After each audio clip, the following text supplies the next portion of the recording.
రంగనాయక సాగర్ ప్రాజెక్టులోకి ఎవరు కూడా దిగకూడదని ఎస్ఐ బాలకృష్ణ తెలిపారు. ప్రాజెక్టు లోతు ఎక్కువ ఉన్న కారణంగా ముఖ్యంగా ఈతరని వారు దిగి ప్రాణాల మీదికి తెచ్చుకోవద్దన్నారు. ఇంతకు ముందు ప్రాజెక్టు వద్ద అనేక అనర్థాలు చోటు చేసుకున్నాయని గుర్తు చేశారు.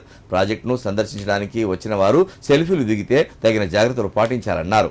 ప్రజలకు 24 గంటల పాటు అందుబాటులో ఉండి సేవలు అందించడానికి తాము సిద్ధంగా ఉన్నామని, ఏమైనా సమస్యలు ఉంటే నేరుగా పోలీస్ స్టేషన్కు వచ్చి ఫిర్యాదు చేయాలని కోరారు. సిద్దిపేట జిల్లా చినుకూడ మండలం చంద్రాపూర్ గ్రామ శివార్లోని రంగనాయక సాగర్ ప్రాజెక్టు ఆవరణలో నిర్వహించిన మీడియా సమావేశంలో ఎస్ఐ మాట్లాడారు.